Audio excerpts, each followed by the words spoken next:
নমস্কার। শহরের কথা ডেস্ক থেকে বলছি।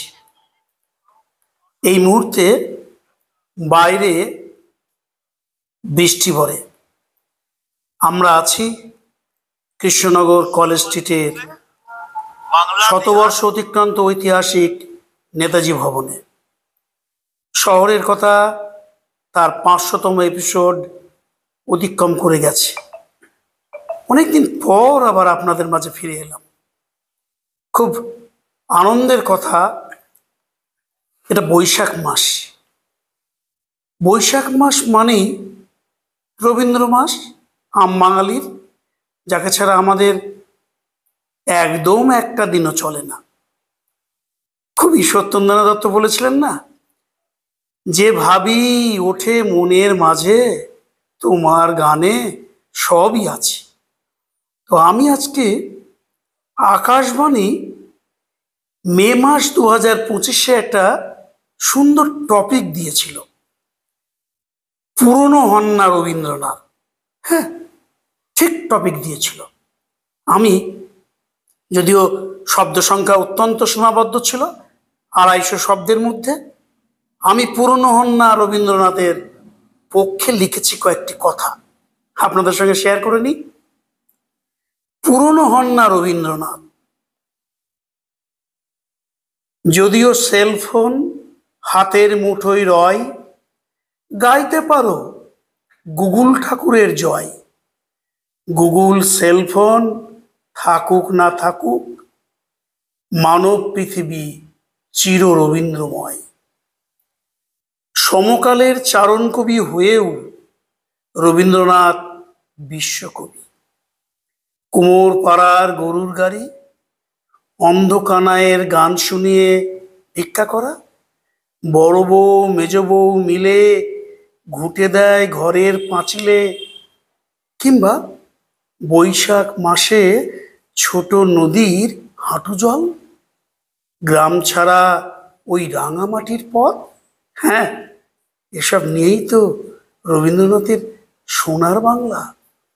তার লেখায় শিশু পায় কল্পনার ছাড়পত্র, তরুণ তরুণী পায় নবজীবনের প্রথম কদম ফুল, সংসার অরণ্যে পথভ্রষ্ট পায় জীবনের সঙ্গীত, রোগশয্যায় পীড়িত পায় আরোগ্যের পরশ, যাপন ক্লিষ্ট মানুষ খুঁজে পায় জীবনের মাধুর্য, আর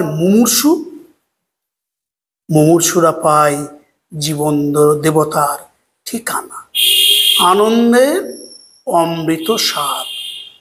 এই ভারতাত্মা কবির ছবি, কাব্য, গল্প, নাটক, উপন্যাসে বাহ্য প্রকৃতির এবং মানব প্রকৃতির রূপ, রস, সুর, গন্ধের এত বিচিত্র, এত বিস্তৃত, এত বর্ণবহুল, এত বহুমাত্রিক, এত বিলাস সমৃদ্ধ চিত্র পৃথিবীর আর কোনো কবি এঁকেছেন বলে মনে হয় না। এখানেই রবীন্দ্রনাথ বিস্মাতা।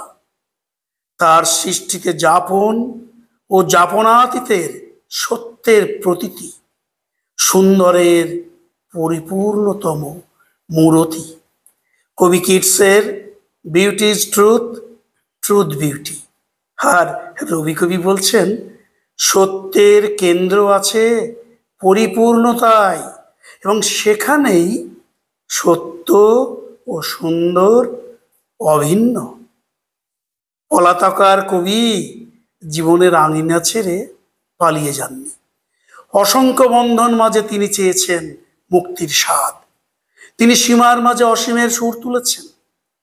তাই সুদূর আসে নিকটে, আর নিকট সুদূরের সন্ধানে চলে। তাঁর চেতনাজাত চঞ্চলা অপসরা জীবন নদী, সেও এগিয়ে চলে যুগ হতে যুগে, রূপ হতে রূপে, প্রাণ হতে প্রাণে। মানব হৃদয়ের যত অস্ফুট ভাবনা, তারাও চিত্ত গুহা ছেড়ে অনন্তকাল ধাবমান আকারের অদম্য পিয়াসী। রূপ ও অরূপের এই লুকোচুরি চিরকালীন। ধূপ আপনাকে গন্ধে নিঃশেষ করে দিকে ব্যগ্র, আবার গন্ধও ধূপের মধ্যে রূপ গ্রহণ করতে চায়। সৃষ্টির এই আদিম অন্তহীন লীলা রবীন্দ্র সৃষ্টিতে অন্তর্লীন। উপলব্ধির এই চিরন্তনতাই রবীন্দ্র সৃষ্টির চিরন্তনত্ব। তাই তা কখনো পুরনো হয় না। কুসংস্কারের অচলায়তন ভেঙে মানবাত্মার গভীরে ডুব দিয়ে রবীন্দ্রনাথ তুলে এনেছেন অরূপ রতন। নবনব চেতনার বলাকাদের দানা দিয়েছেন তার কবিতা। যতবার পড়ি, তার গান যতবার শুনি, ততবারই নতুন আলোকের ঝর্ণা ধারায় অবগাহন স্নাত হই। তার সৃষ্টি সুধায় ক্লিন্ন যাপনের শূন্য পানসি হয়ে ওঠে জীবনের অমৃত ভরা সোনার তরী। নমস্কার।